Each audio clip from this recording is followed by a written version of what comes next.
Hi YouTube viewers, this is a part 2 video of my original Singer sewing machine restoration fun project, which was shown in part 1. So now the treadle has been restored, and before I talk about how I restored the treadle, what all I had to do, I would like to demo how this 1920 machine is functioning on the treadle in 2016. Okay, so since I'm holding the camera in my hand, it may shake because with the one hand I am holding the camera and other hand I am trying to operate the machine.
Absolutely perfect, and the machine is running so smooth. Not an issue, not a single issue. It's the perfect stitch that is coming out of this machine. And if you notice, the machine is also shiny. I was looking for how to make it shiny in my part 1 video. I will talk about it now. Everything that I had to do in order to make it work.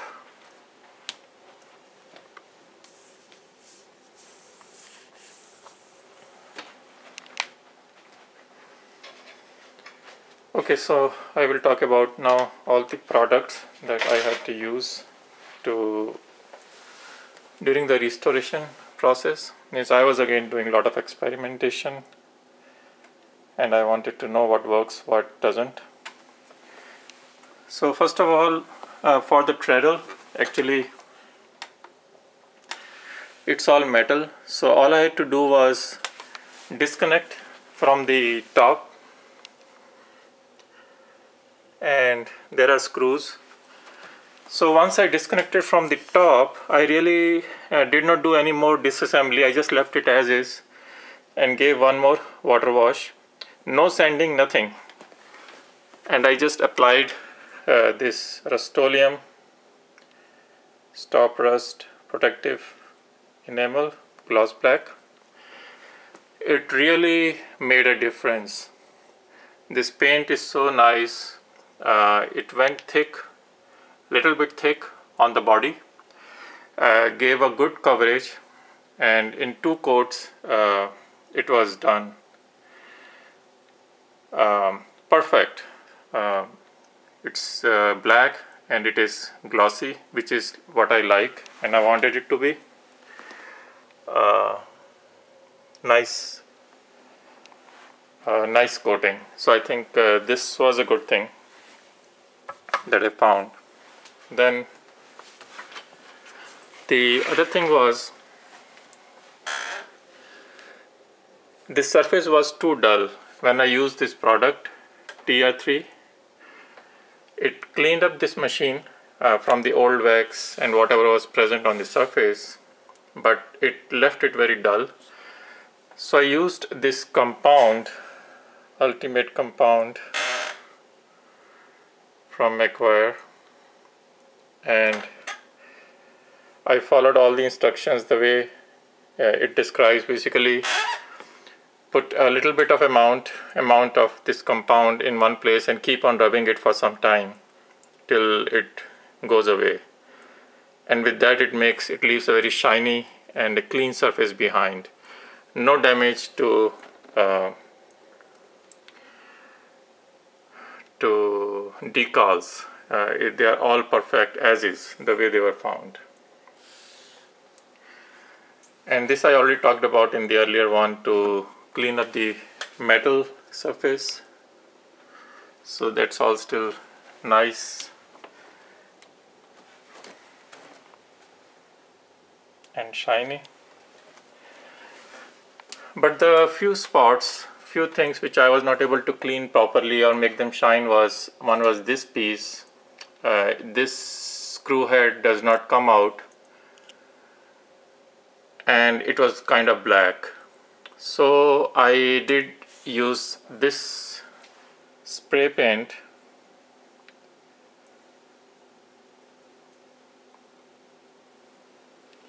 and it made the difference. Just two coat of spray.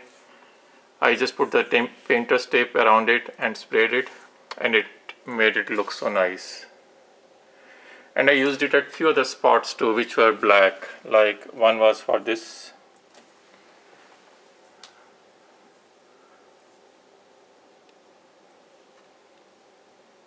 screw, this one,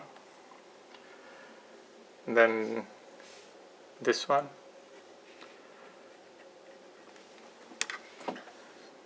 this one. I also sprayed on this leg, on the pressure foot, sprayed here, and on this one, on this screw. So rest everything is as is. It is clean from the original cleaning. These were the only parts, and also on the screw heads. These were kind of black, so I sprayed it on there. So it holds very well. It gives a very nice coverage. Gives a aluminum kind of look, not a real chrome, but that's a good. It seems very nice, clean, and a good effect. So I'm thinking probably I will do it on these components too, if in near future I may do that. So that's what I did on this part. Now about the surface of this table, since I used the pressure wash, the veneer, the top thin wood part got swollen, so I just took it off, and below that the table was all in good condition. There was no other water damage. It was all nice and straight. So I used this paper.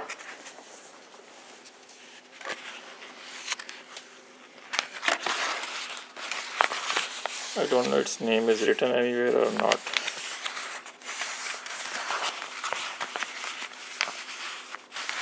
DC Fix. So this paper I used, and I really liked it. It's about $10, and it has a very nice vinyl kind of feel and a sticker paper behind it. So just peel off this sticker and paste it wherever you want to paste it. So the size was nice. I had to do it in pieces, but it gave a very good, nice top coverage to the table all over. And then I used a hair blower wherever it was on the sides to press it. So with just a finger and a hot air from the air blower, I just kept on doing like this. It picked up on the curves and the corners too nicely. So this was my first attempt to use a paper to do a wrap kind of thing, and I won't say that it was 100% success. I think I still have to do some more learnings. Corners were especially not too nice, but overall I think this was a good solution. So if your table is in a good shape, if it can be just cleaned and painted or varnished, do that. That should be the first preference. And if it is not in that condition, then this is a good choice to do something on the top of the table to make it look nice. The other good thing about this paper is that I tested with water, oil, nothing sticks to it. So it gives a very good protection. You can drop oil, water, whatever on the surface. Nothing is absorbed. So you can just wipe it off. So that's a good thing. This piece was missing, this plate was missing, so I just glued this front strip, and also I put a back strip. I'm not sure if I can show that. And I used a board for that. So I just picked up a simple board, a full-size board from Home Depot for $5, and then cut various pieces out of it and then put this paper on it. So I cut these pieces and used it for this front panel and the back panel. And this board goes on top of the machine when machine goes down in the cover. For these wooden drawers, it's all original. I did nothing actually. I just did a little bit more cleanup with a wood cleaning solution, and then this polyurethane Minwax. This solution was lying in my house already from some past woodwork, so I just applied a very thin coat of it, so which protects whatever is the varnish behind it nicely. It's a permanent protection now, and it gave a little bit shine also. So I did it here also. So it's all original, it's all 100 years old and still looks nice. So color is still there, and it is a little bit shiny, clean and shiny too. For these knobs, the distance between these two holes is 43 centimeters, which is a very odd size. There is no handle, drawer handle available with this kind of size, so I used two knobs instead of one.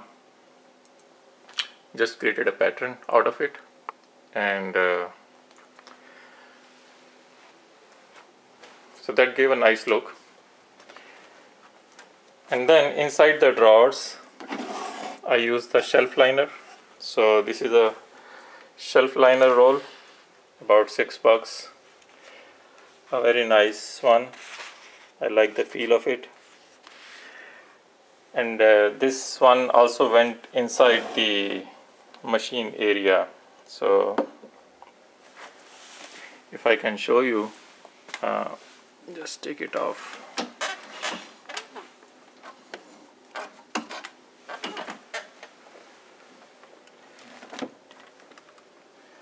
So I put it here also.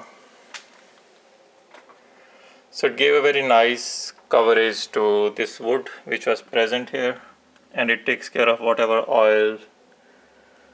It's easier to cut also. So I dropped some glue, a little bit of glue before I put in this cover.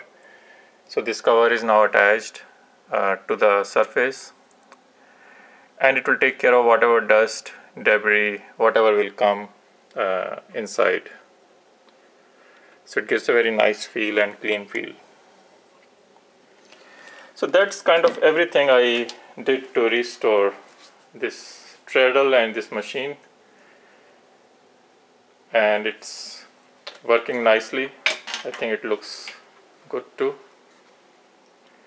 So I hope some of these products and some of these tricks will be of some use to somebody, and let me know how you feel about it. Okay, thank you.